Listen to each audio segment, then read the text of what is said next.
Gracias. Hola, ¿qué tal? ¿Cómo están, amigo? Muy buenas noches. Espero que estén muy bien, saludándolos nuevamente. Y pues bueno, dejándoles un pequeño granito de arena ahora con otro de nuestros productos que tenemos a disposición para ofrecerles a ustedes. En este sentido, la vez pasada, en nuestra siguiente charla, estábamos hablando de un tema también que es muy apasionante para mí, que es la geriatría, pero otro de los temas que más me motivan para poder estar dentro de nuestros esquemas de tratamiento en pacientes geriátricos, no debemos de olvidar necesariamente alteraciones de tipo cardiovascular. Hoy en día tenemos una expectativa de vida de nuestros pacientes, como bien les había hecho mención, mucho más longevo. Para eso, conforme hemos tenido avances mucho más tanto tecnológicos, hemos llegado a la creación de nuevos fármacos y dentro de nuestros nuevos fármacos cada vez es porque así no lo demanda el mercado, básicamente porque, como bien les había hecho mención, muchos de los productos que son utilizados por nuestros pacientes, gran parte del consumo de ellos también lo llegan a consumir muchos de nuestros perros y gatos que están en proceso de envejecimiento, pero no al 100% se exime de este tipo de maneras, sino que básicamente lo que nosotros tratamos de buscar es innovación. Como bien les había hecho mención anteriormente, nosotros somos presa de nuestros propios éxitos. Cada vez conforme vayamos teniendo una preparación más adecuada, y nuestros pacientes nos exijan conforme lleguen a un proceso natural de ser mucho más grandes o incluso no tan grandes, hemos llegado a tener que exigirnos más para poder generar nuevos tipos de tratamientos farmacológicos. Hoy en día nos corresponde o nos compromete el poder realizar estudios mucho más avanzados, ¿no? Algo que hoy en día les voy a tocar como tema es el avance y la justificación junto con el diagnóstico de uno de los padecimientos mucho más importantes y severos que hoy en día se llegan a tocar en cuestiones de alteraciones cardiovasculares, llámese tanto en perros jóvenes o en perros senior o en perros geriátricos. Anteriormente, nosotros habíamos tenido que hace más o menos unos entre 15, 16 años, el término hipertensión pulmonar estaba ahí empezando a tocar terreno y salían muchos artículos arbitrados en donde nos tocaban acerca de los procesos fisiopatológicos, asimismo como de los procesos diagnósticos o incluso dentro de estos procesos diagnósticos ya nos ofrecían cierto tipo de tratamientos médicos, ¿no? Hoy en día quiero hacer hincapié y agradecer también mucho al laboratorio Innofarma porque al final de cuentas ellos como laboratorio nacional ha tenido la capacidad de poder ofrecerles a ustedes como gremio medicamentos que van acorde a las necesidades que hoy en día nos enfrentamos a futuro. Y dentro de ellas, pues sí, como es que les quiero llegar a hacer mención. Pues que básicamente en esta mención yo les hago un preciso montaje de lo que nosotros podemos llegar a tocar, ¿no? Como tipo de pacientes, entre ellos los procesos de hipertensión pulmonar que hoy en día ya tenemos este tipo de terapéuticas mucho más específicas, ¿ok?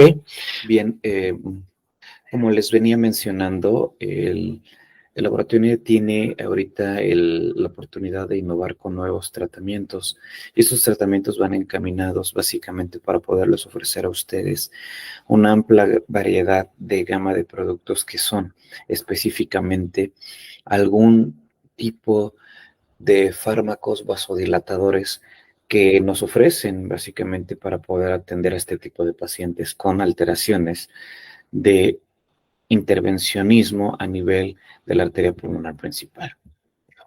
Básicamente haciendo un recordatorio un poquito más elemental sobre el gasto cardíaco, la circulación pulmonar, algo que recordar, porque al final de cuentas siempre debemos de tener en mente los procesos fisiológicos normales, es donde nosotros en realidad al 100% debemos de tener la capacidad de ofrecer un tratamiento médico para que de ahí el mismo medicamento junto con eh, el tipo de padecimiento puedan generar un proceso mucho más encaminado hacia los procesos de hemostasia que en realidad se han perdido y que llegan a estar en la alostosis. ¿Esto qué quiere decir? Un proceso fisiopatológico ya mucho más avanzado. Si hacemos un recordatorio de manera puntual, hemos llegado a generar un proceso de intervencionismo en donde si recordamos el proceso fisiológico normal en este tipo de pacientes,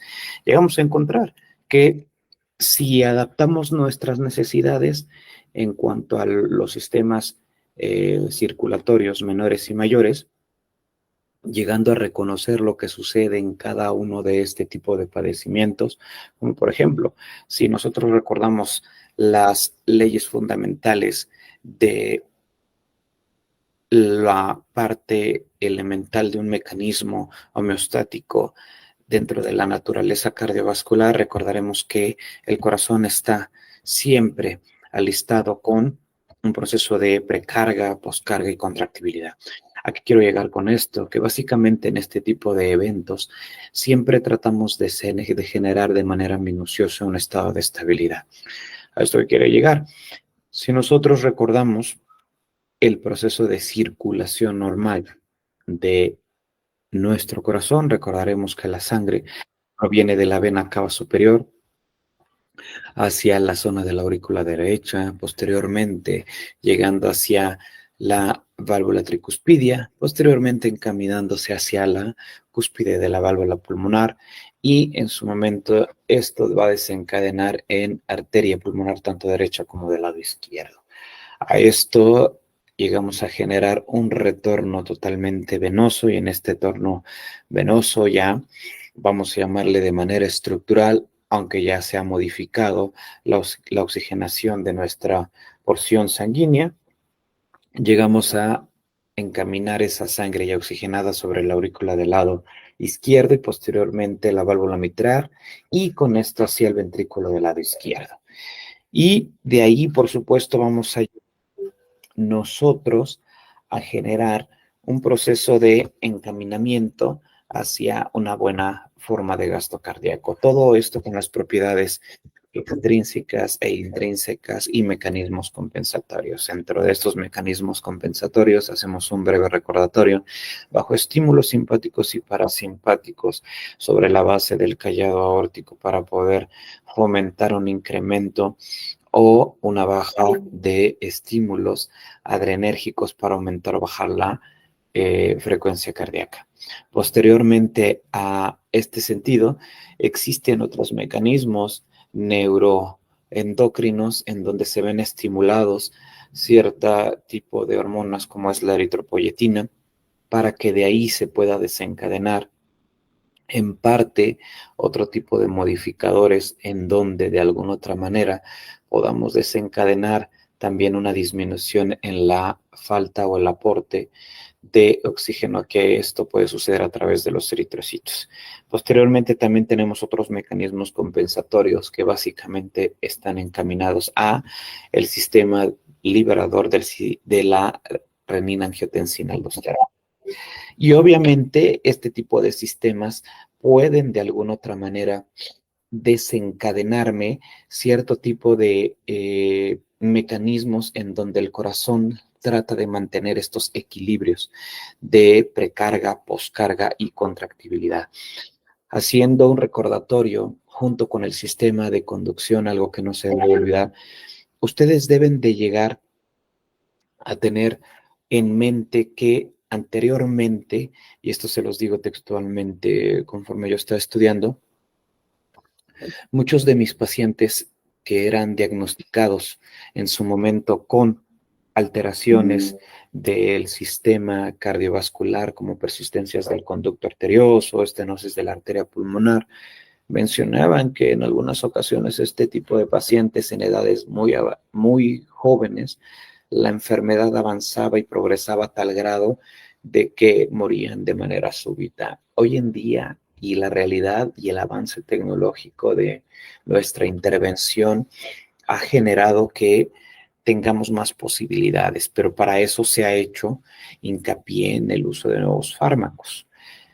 Yo por eso les decía que para eso el laboratorio ha tenido la oportunidad de generar una combinación de fármacos y estrategias para poder generar una buena terapéutica en base a lo que el proceso fisiológico y fisiopatológico logra intervenir.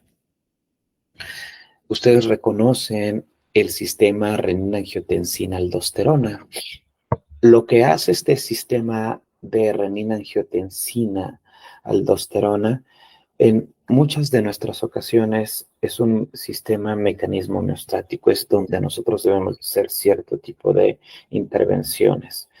Para eso, cuando este sistema ha logrado desvanecer ese mecanismo reservorio a través de ciertas liberaciones en cuanto al mantenimiento de hipoperfusiones renales, donde se ha liberado a nivel hepático el angiotensinógeno, se libera la renina y posteriormente la angiotensina tipo 1.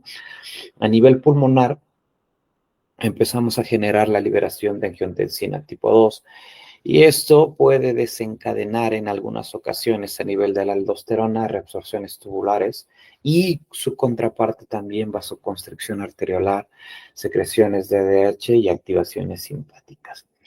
Para eso nosotros en un momento dado debemos de recordar bien que este tipo de sistemas básicamente nos van a generar en un futuro un proceso de vasoconstricción arteriolar de manera importante que no nos sirve para que podamos mantener este equilibrio electrolítico o incluso sobrepase para de alguna otra manera empezar a generar una disminución del gasto cardíaco y por otro tipo de situaciones también en disminución del gasto cardíaco, la baja de precarga o incremento de la postcarga, podamos desencadenar cierto tipo de modificaciones a nivel también del corazón, ¿no?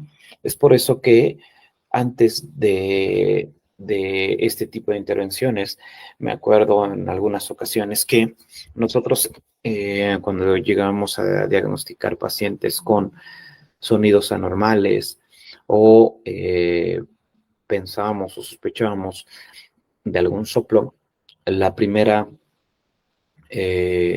formalidad que teníamos con el paciente es ofrecer tratamientos a base de derivados del enalapril o captopril o ramipril o benacepril, ¿no? Porque se justificaba que en un momento dado ya había algunos artículos que justificaban el uso de este tipo de fármacos como medidas preventivas, ¿no? Hoy en día se reconoce que el uso de estos fármacos ha ido delimitando bien sus funciones de acuerdo al proceso fisiopatológico. Y hoy hacer intervenciones cardiovasculares sin tener un proceso de evidencia científica carece de suma importancia en el manejo del paciente, ¿no? Para eso, ¿qué quiere decir? Que hoy en día se tienen muchos avances en donde el escrutinio diagnóstico, parte de este escrutinio diagnóstico con el historial clínico, la reseña, la anamnesis, sus procesos diagnósticos como intervenciones de imagenología, entre ellas estudios de imagen como son radiografías y otros mucho más específicos como son ecocardiografías y en algunas ocasiones también llegamos a utilizar también tomografías. Para esto es muy importante y delicado que ustedes reconozcan este tipo de sistemas. Posterior a esto, ¿qué es lo que nos va a generar al 100%, si ustedes recuerdan, el sistema de conducción? Ya también que llegue a generar un mecanismo homeostático, pues obviamente también lo que nosotros tratamos de hacer con este fármaco, Cuando ya es el uso adecuado de este tipo de fármacos, lo que tratamos de hacer es disminuir la resistencia periférica, la resistencia vascular pulmonar, mejore las presiones arterial media y derecha, junto con la presión pulmonar, puedan o no mejorar lo que yo bien les había hecho mención. Generar un mayor gasto cardíaco, que es la salida de volumen por minuto, y asimismo en algunas ocasiones mantener un estado de cierto mecanismo compensatorio dentro del organismo, ¿no? Al final de cuentas, lo que tratamos de hacer es mejorar la situación hemodinámica, disminuir la resistencia vascular, el edema pulmonar y aumentar el gasto cardíaco.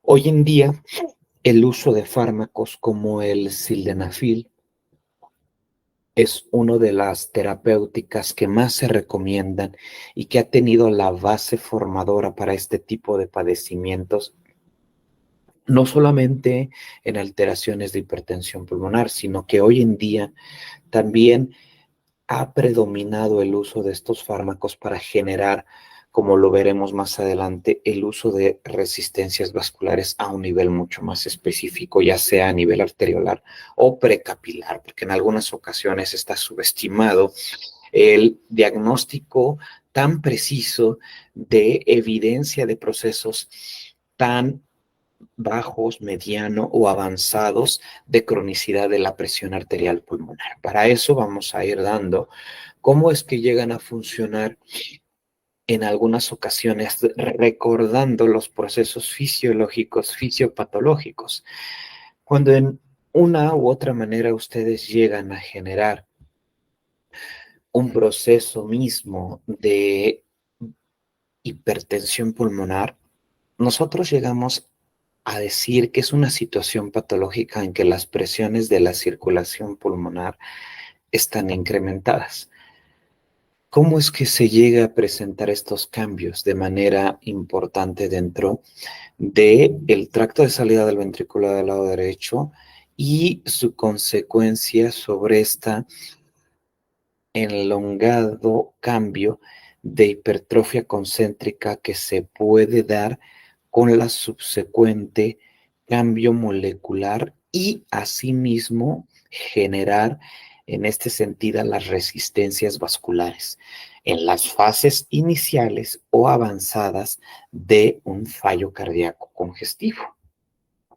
Ya que quiero llegar a esto, si ustedes se dan cuenta, en este esquema, lo que yo quiero aportarles es de manera apropiada a nivel histológico, en un corte transversal, a nivel histológico, contención de hematoxilina y eosina, en cuanto se forman al grosor de manera importante de las túnicas íntima, media y adventicia.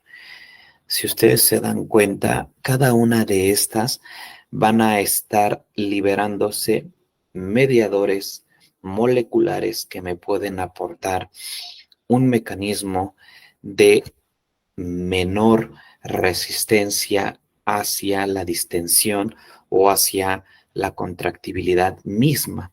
Si per se a esto mismo se evocan sistemas en donde se mantienen estos mediadores moleculares dentro de una situación de cronicidad, vamos a generar otros cambios mucho más abismales, como es en este caso, en donde hay una arteria pulmonar canina con un paciente con hipertensión pulmonar y asimismo la túnica adventicia y media, si se dan ustedes cuenta, están mucho más engrosadas.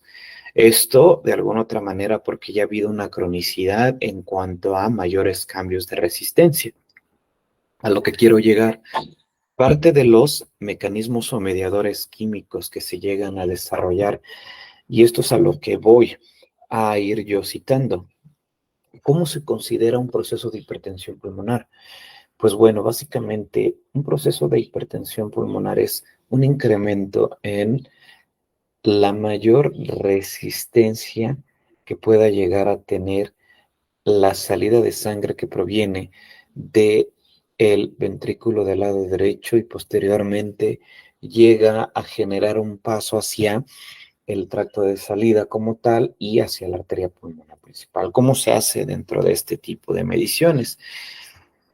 Pues les adelanto que en algunas ocasiones en medicina de humanos y en medicina veterinaria existe solamente una metodología diagnóstica que es a través de un cateterismo venoso central y por medio de un catéter especial denominado Swan-Ganz. Este cateterismo especial lo que hace es modificar esta vía, llegar a permanecer la entrada de aurículas hacia ventrículos y posteriormente a esto ya me ha generado una distensión. Esto es un baloncito que llega a distender y posteriormente a esta distensión me llega a generar estas medidas que les estoy yo compaginando, tanto en sístole como en diástole. Y obviamente sacan una presión arterial media. Obviamente en este tipo de sentidos en sístole, si ustedes reconocen la parte normal de 25 más o menos milímetros de mercurio, en diástole de 10 más o menos 3 milímetros de mercurio, junto con una presión arterial media de 15 a menos 5 milímetros más o menos de mercurio, ¿no? Considerar también dentro de este mismo padecimiento otras herramientas diagnósticas, como al final de cuentas es el hematocrito, ¿no? Es por eso que de alguna otra manera nosotros debemos de ir encaminando nuestro diagnóstico mucho más preciso de procesos de hipertensión pulmonar hacia lo que en su momento era subdiagnosticado. Hoy cada vez es más frecuente encontrar pacientes con inicios o lesiones medias o avanzadas de hipertensión pulmonar. Si nosotros llegamos a reconocer estos factores fisiológicos que van a afectar el tono arterial pulmonar y la función plaquetaria, es decir, si ustedes recuerdan, hay algo muy importante. La porción de la íntima está muy encaminada con la liberación de factores fisiológicos que a su vez tanto la parte de la capa media y la adventicia en algunas ocasiones o la gran mayoría liberan sustancias que pueden desencadenar un proceso mucho mayor importante en el tono pulmonar arterial, ya sea por un ejemplo muy claro, el sistema de evocado cuando una arteria pulmonar se encuentra, vamos a llamarle así, con bajas reservas de oxígeno, tiene la capacidad de fomentar un proceso de vasoconstricción y asimismo el mismo organismo va a tratar de buscar la aleación en la búsqueda mucho más exhaustiva de formación de mayores redes para fomentar una mejor salida de oxígeno, ¿no? Esto es en contraparte cuando muchas de las características o liberaciones de sustancias dependen mucho en qué porciones de la íntima, media o adventicia pueden generar cambios mucho más específicos.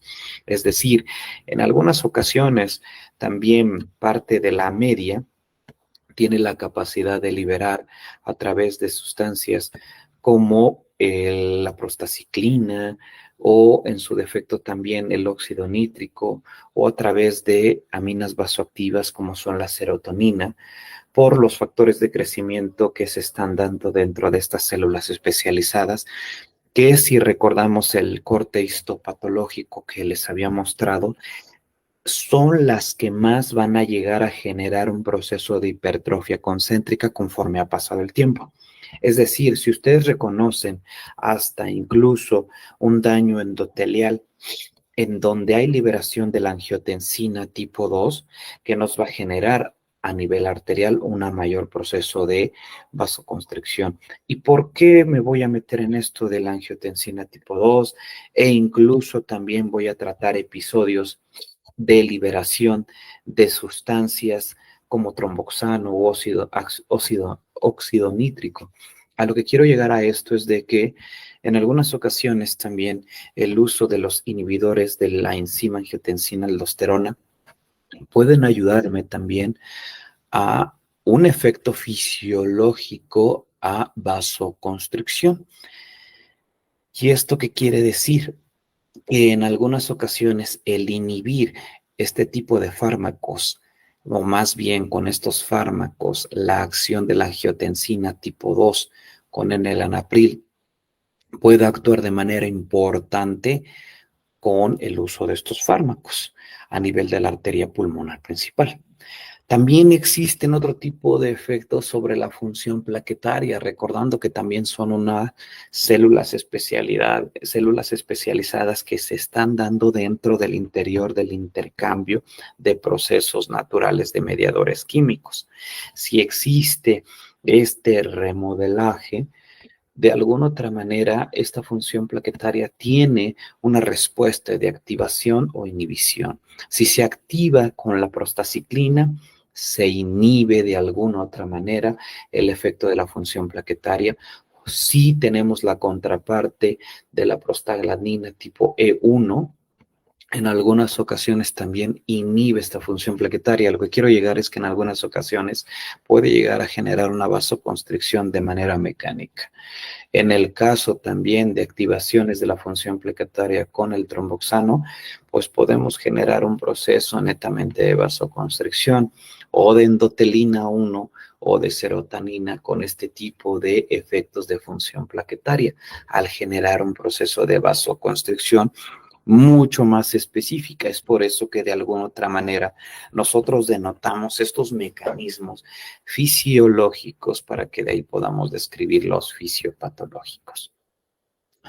A lo que quiero llegar a esto es de que cuando nosotros llegamos a encontrar en nuestros pacientes una gran cantidad de desórdenes dentro de la liberación de estos mediadores y reconociendo cada uno de ellos, es importante que nosotros podamos crear en cierta medida la formación de criterios en cuanto a grupos especializados que nos dan un orden para poder mencionar la clasificación de manera clínica en donde podamos nosotros presentar características de hipertensión pulmonar.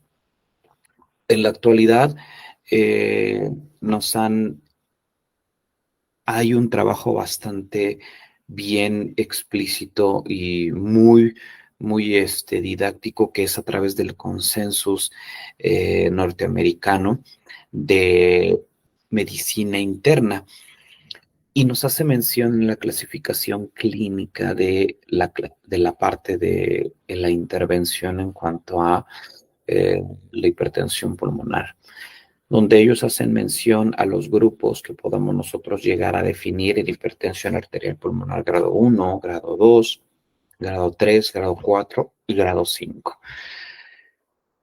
Existen características de hipertensión pulmonar grado 1, es hereditario o idiopático, inducido por algunas toxinas o fármacos, puentes cardíacos congénitos o procesos de proteína beta amiloide, de proteínas amiloideas dentro de los vasos pulmonares. La hipertensión pulmonar 2 asociada a enfermedades del corazón del lado izquierdo, por lo regular por una de las enfermedades más conocidas y a las cuales nos llegamos a incrementar, como son enfermedades valvares adquiridas, endocarditis bacterianas, enfermedades congénitas, o en algunas ocasiones también podemos llegar a utilizar también la otra clasificación de hipertensión pulmonar secundaria, enfermedades respiratorias, por enfermedades crónico-obstructivas, enfermedades del parénquima pulmonar, o en el caso del grupo 4, cuando estamos siempre conectados por émbolos, trombos o tromboles agudos, ¿no? En algunas ocasiones también llegamos a encontrar dentro de esta clasificación las más encontradas por enfermedades de tipo parasitaria, ¿no? Ahora, ¿por qué es importante mantener esta clasificación? Antes hacían una clasificación de acuerdo a un orden que era por parte de la Organización Mundial de la Salud. Hoy en día se ha hecho este grupo de estudios para poder manejar hacia ustedes un grupo de participación mucho más específica para poder atacar a este tipo de pacientes. Si ya vimos el proceso fisiológico, hoy en día debemos de reconocer el proceso fisiopatológico. ¿Cuál es la característica de una circulación pulmonar normal, no? Pues la circulación pulmonar normal debe de presentarse de acuerdo a que la circulación pulmonar es un circuito de baja presión, de presentar bajas resistencias, pero tiene una gran capacidad de aumentar su volumen. Es una contraparte que nosotros podemos llegar a encontrar. Tiene una capacidad de generar una vasodilatación. Es un circuito capaz de acomodarse a los incrementos del flujo pulmonar sin generar un proceso de mayor resistencia o cierre. Y esta presión va a estar determinada por un flujo pulmonar, la resistencia misma de la pulmonar y la presión venosa dentro de la arteria pulmonar. En cualquier caso de hipertensión pulmonar, cualquiera de estos factores puede estar dentro o encaminado a resultar en un proceso más de hipertensión pulmonar.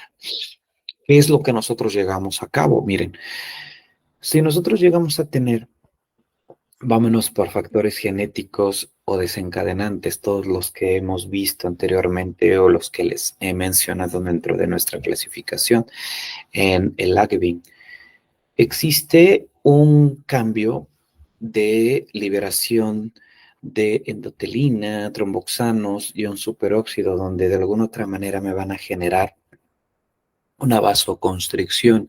Si esa vasoconstricción persiste, empezando a modificar cambios dentro de estos vasos sanguíneos, vamos a generar un proceso de proliferación de tejido, donde en algunas ocasiones hay un proceso inflamatorio, donde recordamos que hay una liberación de sistemas de mediadores de la proinflamación y posteriormente, si persisten, vamos a generar un remodelamiento.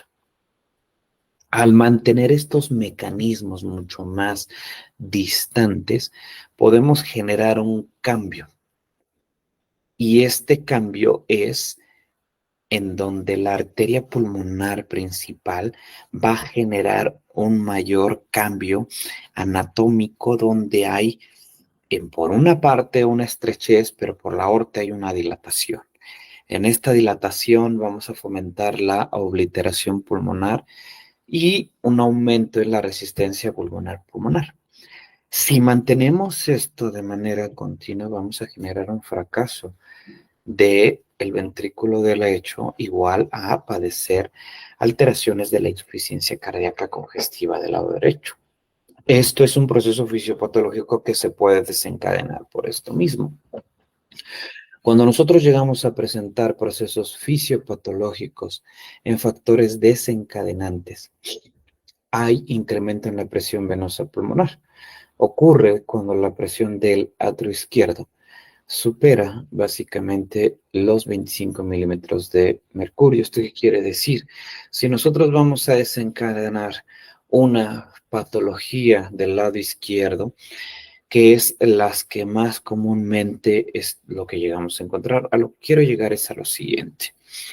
Cuando del ventrículo del lado izquierdo ve una mayor resistencia, es porque ya el flujo de la arteria, más bien el flujo de la válvula mitral, ha sobrepasado esta capacidad y empieza a dilatar el atrio del lado izquierdo. Empezamos a aumentar en cierta medida la presión del atrio izquierdo. Esto se va a transmitir a las venas pulmonares, de donde normalmente viene estas venas pulmonares, es la oxigenación que ya ha tenido de la zona del pulmón. A esto, para poder mantener el gradiente de la presión arteriovenoso del flujo sanguíneo pulmonar, genera una situación de vasoconstricción pulmonar, precisamente porque intenta cerrar, intenta mantener esos flujos dentro de la arteria misma pulmonar y dentro de lo que serían las venas pulmonares. Si la presión pulmonar venosa permanece elevada de manera crónica, aumenta la presión arterial de la arteria pulmonar. Existen unas lesiones irreversibles a nivel de la vasculatura pulmonar y esto va a desencadenar en su momento hipertensiones pulmonares mucho más severas cuando existen padecimientos de patologías cardíacas izquierdas. Cuando existen factores desencadenantes, es decir, incremento de la resistencia vascular pulmonar. Esto sucede en algunas ocasiones cuando hay básicamente una hipoxia crónica. Esta hipoxia crónica, hay una obstrucción pulmonar crónica. ¿Esto qué quiere decir? Si hay una disminución en la captación de oxígeno pulmonar, vamos a generar una mayor resistencia al flujo de aire. Y esta inflamación de secundario a la resistencia del flujo de aire va a liberar mediadores vasoactivos en donde hay una disminución en la concentración del lecho capilar pulmonar y esto genera una resistencia vascular pulmonar misma. Asimismo, esto puede generar una vasoconstricción secundaria a un proceso de hipoxia, donde este proceso de hipoxia puede desencadenar mismo o persistentemente la mayor resistencia, la mayor disminución en la concentración del lecho capilar y hay un proceso muy crónico de hipertensión pulmonar. Cuando hay un proceso de sobrecarga de volumen arterial pulmonar, llámese por comunicaciones interventriculares, comunicaciones interatriales o procesos mucho más complejos en donde puede estar el desarrollo de la persistencia del conducto arterioso o incluidos estos tres en en un mismo paciente, eh, pueden desencadenar una sobrecirculación pulmonar, la circulación menor. Si ustedes recordarán, eh, un paciente con eh, comunicación de tipo arteriopulmonar o comunicaciones interatriales o comunicaciones interventriculares, siempre va a haber una mayor salida de sangre o el flujo, dependiendo mucho del diámetro de este proceso de desvío de sangre, tanto del lado izquierdo como del lado derecho, si llegamos a liberar estos mediadores vasoactivos dentro de la mayor flujo sanguíneo, si fuese del lado derecho hacia el lado, perdón, del lado izquierdo hacia el lado derecho, esto va a generar en un futuro una vasoconstricción por esta cronicidad. Hay fibrosis de la capa íntima, hipertrofia de la musculatura lisa y eso va a generar una mayor resistencia vascular, vamos a llamarle pulmonar, donde se va a desencadenar de manera importante el desarrollo del síndrome de Eisenmenger, ¿no? Una sobrecitación pulmonar. Esto es muy importante que ustedes lo reconozcan, porque si ustedes recuerdan, la persistencia del conducto arterioso, eh, en algunas ocasiones, cuando lo llegamos a diagnosticar, o dependiendo del diámetro del conducto y de la apobiosis, podemos llegar a desencadenar ciertas resistencias en menor tiempo o en su momento a un exceso de tiempo mucho mayor. Hay clasificaciones de hipertensiones pulmonares, ¿no? Que en este caso es la primaria y la secundaria. Vamos a ver la parte primaria que en algunas ocasiones es idiopática. La secundaria, por lo regular, como les había hecho mención, puede estar clasificada de acuerdo a sus patologías, ¿no? Que ya lo hemos visto aquí por un mecanismo fisiopatológico, dos, un proceso o clasificación hemodinámica o por clasificación clínica, ¿no? Es como nosotros podemos hacer la clasificación de las hipertensiones pulmonares, ¿no? Para esto hemos visto hipertensiones pulmonares acorde a la sobrecarga de volumen arterial pulmonar, por incremento de la resistencia vascular pulmonar o por incremento de la presión venosa pulmonar. Vamos a ir dando hincapié a la clasificación hemodinámica que es precapilar y poscapilar. La clasificación clínica básicamente se va a ir dando acorde a lo que hemos visto en el mencionado artículo, que es por el método de Lacmin, en donde nos hablan básicamente a todas estas causas que nos pueden desencadenar un factor de manera importante hacia el organismo. Y obviamente, ¿no? Ya que vimos esta clasificación netamente, hay un hallazgo mismo en donde estos hallazgos clínicos pueden fomentar En cierta medida hay que ser muy cautelosos al momento de generar un escrutinio diagnóstico cuando llegamos a encontrar pacientes con procesos de hipertensión pulmonar, ¿no? Dentro de ellas, la misma clasificación nos menciona que dentro del hallazgo clínico podemos encontrar un soplo con insuficiencia de la tricúspide, soplo de insuficiencia mitral, hay desdoblamiento de sonidos con crepitaciones pulmonares, sonidos bronquiovesiculares aumentados, hay dificultad respiratoria, tos con manipulación. En algunas ocasiones podemos llegar a encontrar ascitis o, por supuesto, también una cianosis como tal. El diagnóstico que yo les había hecho mención para poder generar un estadio de hipertensión pulmonar solamente es medible con cateterismo, que es un procedimiento de Swan-Ganz. Es una medición de la presión arterial directa. En medicina veterinaria este procedimiento no es práctico desde el punto de vista clínico. Es una técnica demasiado invasiva que requiere anestesia y es de elevado coste. Existen pruebas complementarias, por supuesto, donde nosotros podemos hacer hincapié en el manejo de un proceso de hipertensión pulmonar. Para esto, este manejo de hipertensión pulmonar podemos estarlo diagnosticando a través de estudios radiográficos, electrocardiografías y ecocardiografías. Esta es una prueba complementaria de elección, ya que permite la estimación indirecta de las presiones pulmonares. Al no poder hacer este cateterismo de Swan-Ganz, como ya bien les había hecho mención, es muy importante que nosotros tengamos otra estimación mucho más indirecta. Y hoy en día el ecocardiograma se ha hecho como que uno de los estándares para poder medir la porción indirecta de la arteria pulmonar principal. Si nos vamos por partes, en un estudio radiográfico, en unas proyecciones lateral izquierda, lateral derecha, vamos a encontrar en este estudio radiográfico bien delimitado su proceso anatómico, vamos a encontrar agrandamientos mismos hacia la zona de los grandes vasos. Y en esta zona de los grandes vasos encontramos una elevada tráquea hacia dorsal, donde el mayor contacto externo traqueal está mucho más disminuido. Y esto puede generar básicamente que el ángulo se llegue a cerrar. Perdonen, no es el externo traqueal, es la porción del ángulo eh, de la tráquea junto con los cuerpos vertebrales.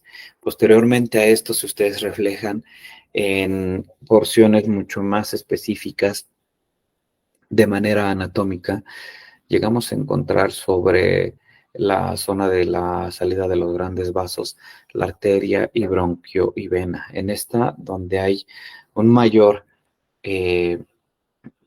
vamos a llamarle engrosamiento en esta situación de la arteria, bronco y la vena, podemos generar que en su intersección, al poder hacer una interpretación de hipertensión, en donde hay procesos de agrandamiento de los grandes vasos, vamos a encontrar que hay en la intersección con el cuarto cuerpo, entre la cuarta costilla,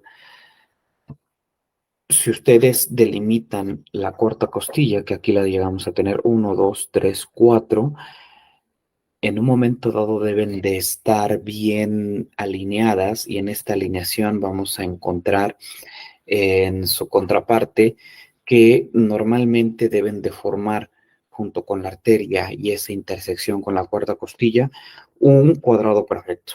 Conforme hay un cambio sobre el endotelio vascular, vamos a encontrar un agrandamiento mismo de estos vasos sanguíneos y este engrosamiento de los vasos sanguíneos va a ser secundario con la formación anatómica de un rectángulo como tal, haciendo que esto, pues, al final de cuentas, sea generado básicamente por un cuadro de hipertensión pulmonar. En muchos casos pueden ser normales, aportan una información y causas desencadenantes, ¿no?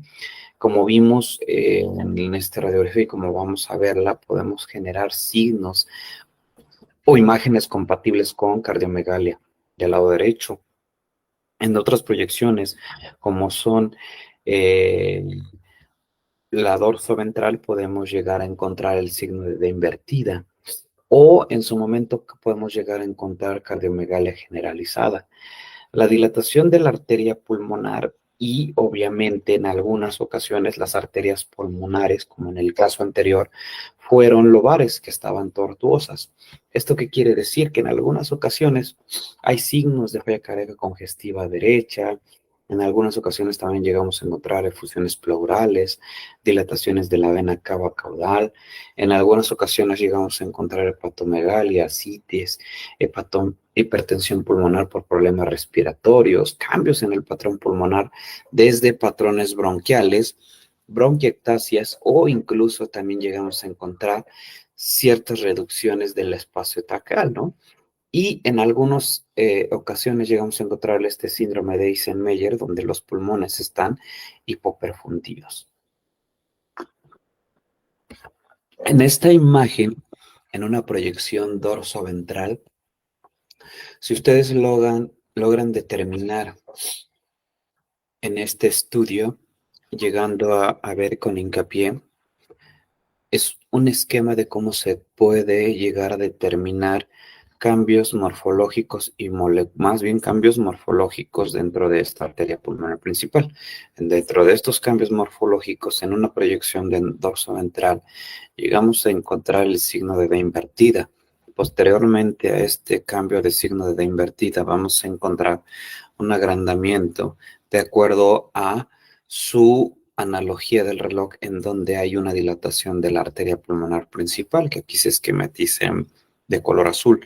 Posteriormente, las salidas de las bifurcaciones de la arteria pulmonar principal, tanto derecha como izquierda, si llegamos a encontrar esto en su intersección con la novena costilla, bien, normalmente si esta arteria pulmonar principal o ramificaciones no son encontradas con agrandamientos, podemos llegar a encontrar como un cuadrado perfecto. Si a través de manera continua ustedes llegan a ver un incremento de daño hacia la arteria pulmonar principal, van a encontrar un proceso de agrandamiento y esto puede generar una tortuosidad. En esta tortuosidad van a encontrar al fin muchos cambios como son en su intersección con la novena costilla, junto con ramificación de la arteria pulmonar entre la novena, un rectángulo aproximadamente. Si se dan cuenta, hasta en esta misma proyección, vamos a llegar a encontrar entre la novena costilla, aproximadamente, si se dan cuenta, nos vamos hacia la 1, 2, 3, 4, 5, 6, 7, 8, 9. En su intersección, junto con la novena costilla, llegamos a encontrar no al 100% el cuadrado perfecto, sino que ya se forma el rectángulo. Esto al final de cuentas va a generar de manera inapropiada un proceso respiratorio junto con un patrón intersticial o sonidos broncovesiculares totalmente aumentados dentro de su auscultación clínica.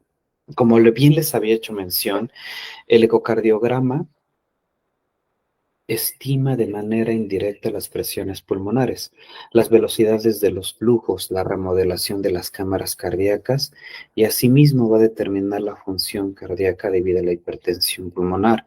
Existen muchos cambios que pueden determinarse en diferentes modalidades dentro del ecocardiograma, como son el modo B, el modo M y los diferentes tipos de Doppler. Aquí en este sentido estoy determinando en un paciente que se llama Tiana González, de 5 años, una persistencia del conducto arterioso. Aquí lo que estoy determinando es la velocidad de reflujo de la tricuspidia. Si se dan cuenta, la velocidad de flujo de la tricuspidia es mucho mayor. En este sentido, es tan mayor que tenemos velocidades arriba casi de los 4 o 5.65 milímetros de mercurio. En este sentido, el gol estándar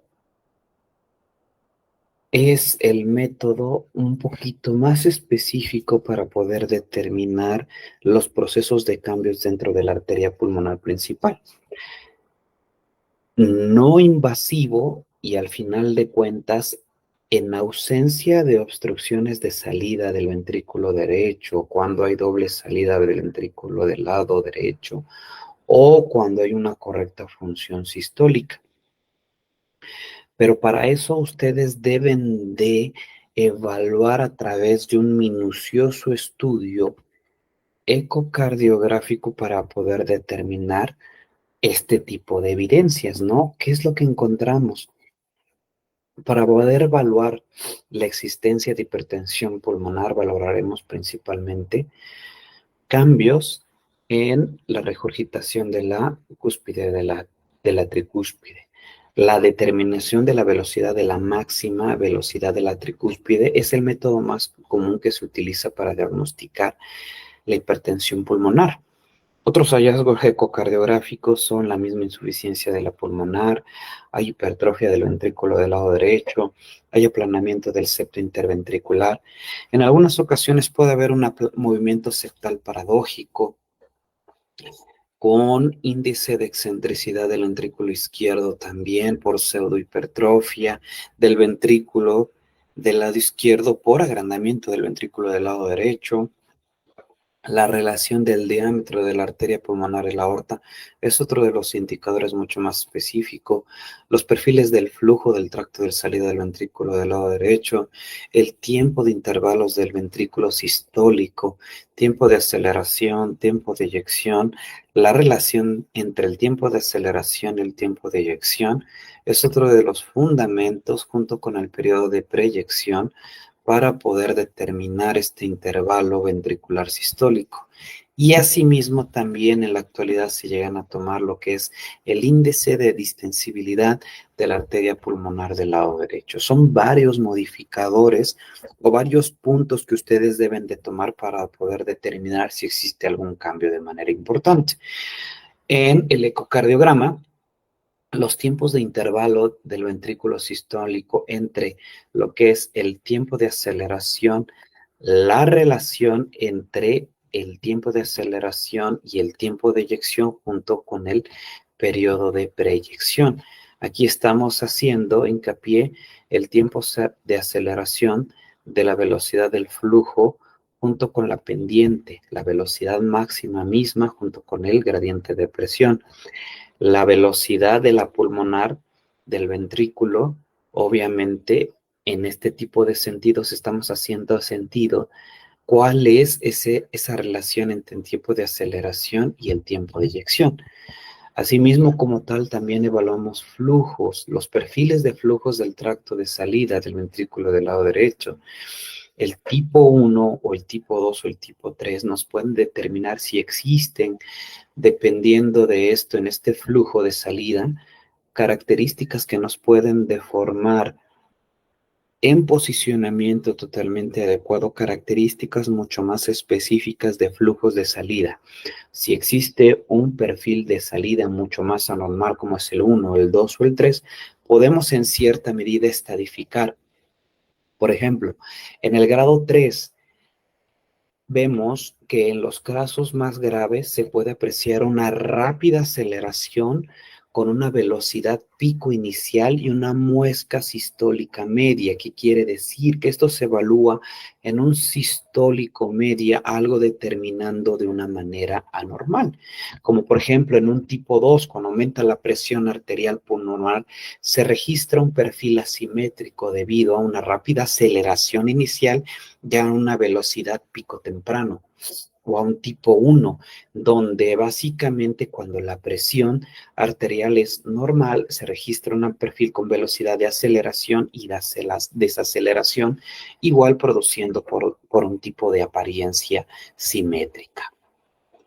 El índice de excentricidad del ventrículo del lado izquierdo es comparación entre dos ejes menores del ventrículo izquierdo. ¿Qué quiere decir? Hay una valoración de referencia tanto en sístole como en diástole. Hay un valor aumentado que esto va a indicar aplanamiento del septo cuando es totalmente asimétrico. Esto se debe de hacer tanto en sístole como en diástole. La insuficiencia de la misma arteria pulmonar principal debe de permitir la evaluación de la arteria pulmonar principal en diástole. ¿Cuándo es útil esto? Cuando el reflujo de la tricuspidia no es evidente todavía.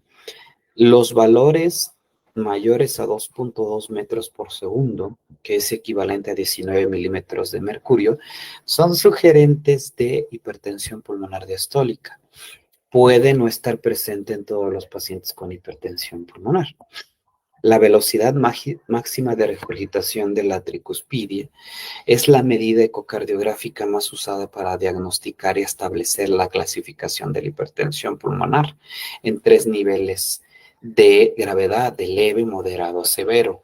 ¿Qué quiere decir? Las velocidades máximas de regurgitación y de gradiente de presión nos puede determinar de manera mucho más específica si existen o no cambios modificables dentro de este tipo de clasificadores. Por ejemplo, en este caso con Teddy Islas es un paciente de 18 años. Es un paciente que tenía la velocidad de reflujo de 3.95 con un gradiente de presión de 62.25. Si nos volteamos a ver a la contraparte, teníamos una velocidad moderada. ¿Esto qué quiere decir? Con un gradiente de presión de 60 a 75, junto con el caso clínico de 62.25. ¿Esto qué quiere decir? Que teníamos un proceso de hipertensión pulmonar moderado. Ahora, si en un momento dado en otro paciente, como es en el caso de Peca Ramírez, teníamos una velocidad de reflujo de 57.11 con 3.78 metros por segundo, quiere decir que esa velocidad misma me estaba generando también un improbable incremento de resistencia sobre la arteria pulmonar principal, haciendo que aumentara la velocidad de la tricuspidia. Y esto aumentar en la velocidad de la tricuspidia me generaba cambios mucho más sutiles e importantes dentro del ventrículo del lado derecho. En esta situación sobre la arteria pulmonar principal, en esta ventana peresternal del lado derecho, a lo que quiero llegarles a demostrar es el tracto de salida del ventrículo del lado derecho en una imagen de lo más cercano posible hacia la arteria pulmonar principal. Evaluemos, obviamente, la velocidad de reflujo de la arteria misma pulmonar principal, que obviamente, como les había hecho mención, si son más evidentes a 2.2 milímetros por segundo, en ausencia de reflujo de la tricuspidia puede desencadenar o fomentar también la presencia de un factor de presencia de hipertensión pulmonar. Por ejemplo, el índice de excentricidad también es otro de los factores que me pueden desencadenar. También otro de los mecanismos también complementarios o criterios. O también en su contraparte también debemos de evaluar asimismo el índice de distensibilidad, ¿no? Entre lo que en un momento nosotros llamamos tanto en sístole como en diástole.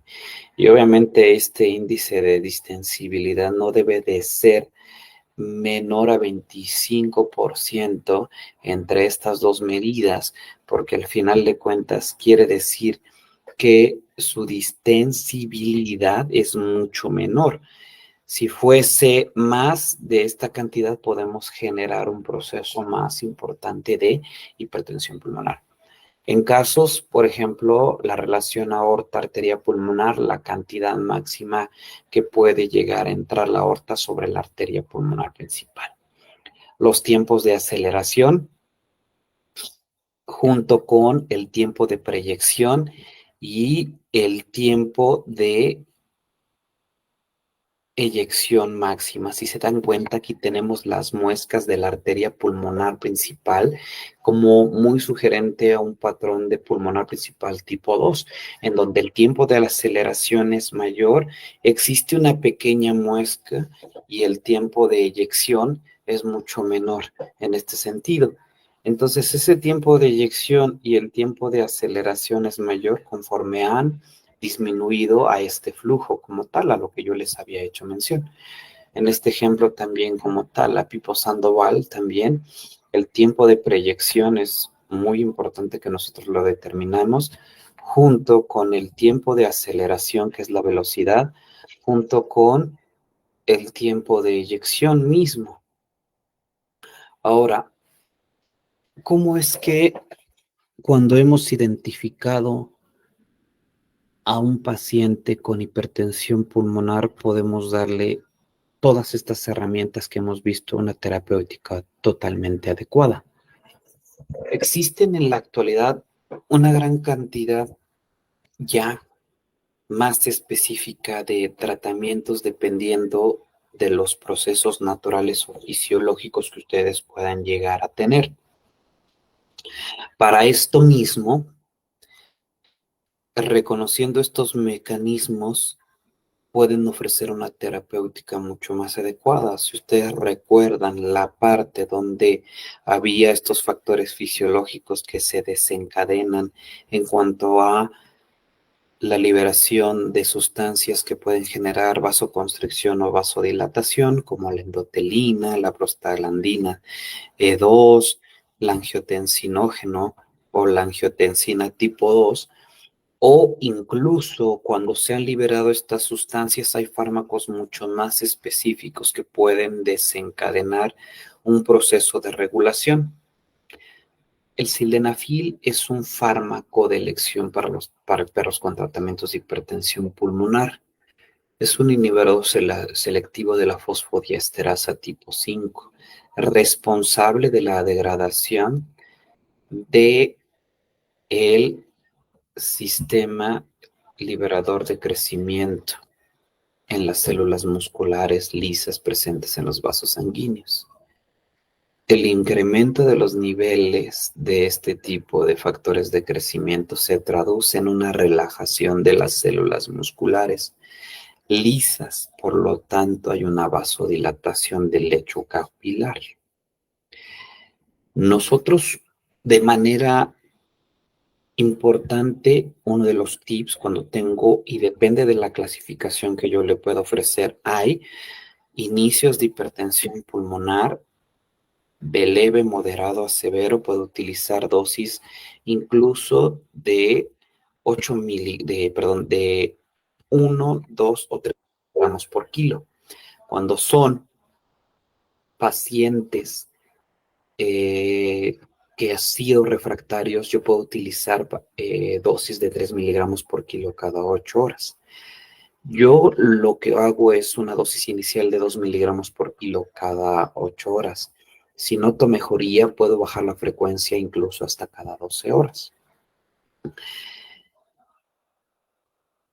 El laboratorio como tal ha tenido la fortaleza de ofrecer una terapéutica mucho más específica en la actualidad con el uso combinado de estos fármacos. Ustedes en la actualidad ya reconocen cómo podemos utilizar a través el enalapril y o el sildenafil a través de cuando se han abatido estos mecanismos o mediadores de un proceso de mantenimiento homeostático.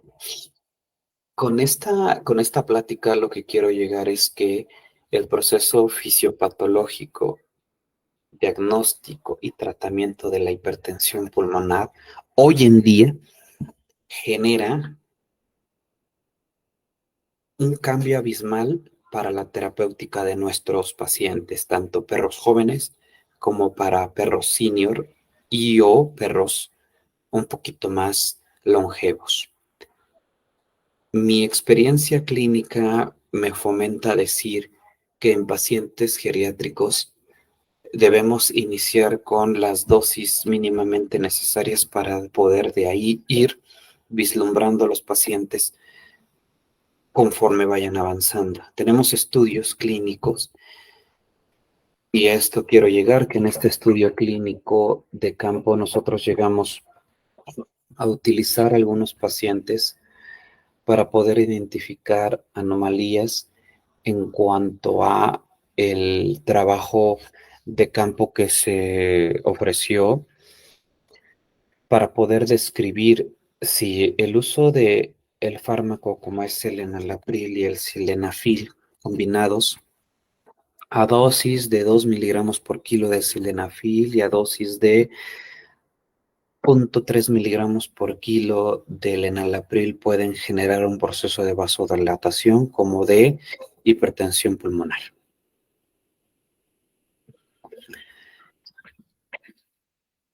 Y para esto, en este estudio, lo que yo utilicé precisamente, junto con los criterios de inclusión que se tuvo, fueron perros de edad media, de 12.4, 14, 15 años aproximadamente, los cuales eran perros pequeños, llegaban a presentar signos clínicos como síncope, tos o dificultad respiratoria.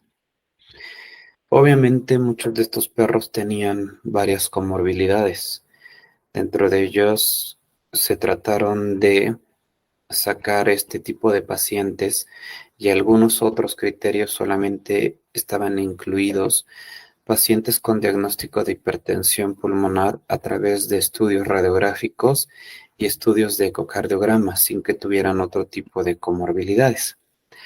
¿Para qué? Para que no interfirieran en este sentido si era netamente de un grupo aislado o de un grupo en donde tuviera otro tipo de manifestaciones de enfermedad. Otro grupo de pacientes llegaban a tener un complemento con otros fármacos, recordando que muchos de estos pacientes cardiópatas necesitan un aporte en cuanto a mejorar precargas y poscargas. Para eso se utilizan fármacos adicionales. El ensayo clínico descriptivo lo que trató de intentar hacer fue que 11 de los perros de los cuales presentaban enfermedad valvar degenerativa, uno presentaba anomalía congénita y uno más con enfermedad obstructiva pulmonar crónica. Y obviamente con esto tratamos de hacer mediciones, ¿no? Con las velocidades de los flujos, visualizar los cambios en la remodelación y determinar la función, que es lo que yo les hacía mención con el ecocardiograma.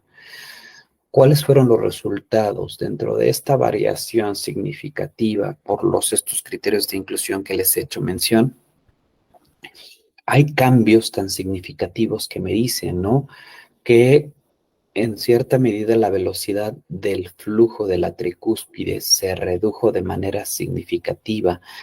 Cambios adicionales a los que hemos hecho mención en criterios de evaluación de estimación de la arteria pulmonar, como ya los hemos hecho mención, tuvieron una mejoría clínica significativa, y esta mejoría clínica significativa es en cuanto a evaluaciones ecocardiográficas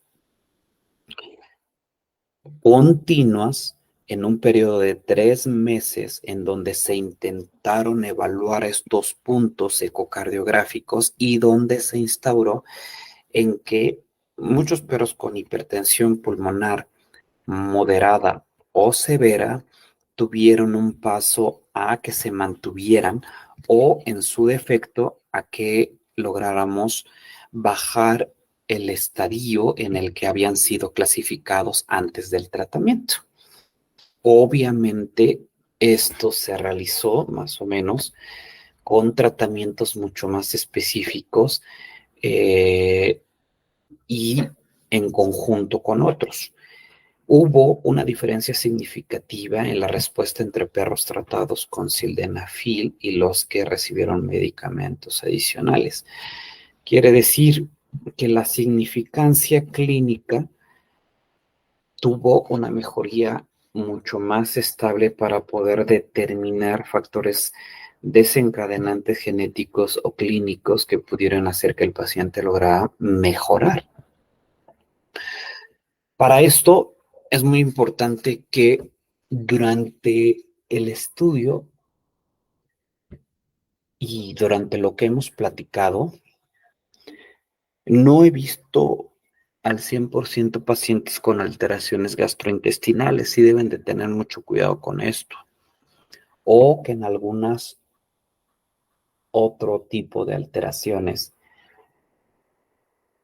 debamos de tener cautela, que los pacientes vengan hidratados, que nos demos a la tarea de buscar pacientes que no vengan con hipoperfusiones o hipotensiones severas, porque recordando esto, muchos de los fármacos para generar una reducción de la presión arterial secundaria a un incremento de sistema renina-angiotensina-aldosterona, va a desencadenar de manera abrupta un daño hacia el paciente.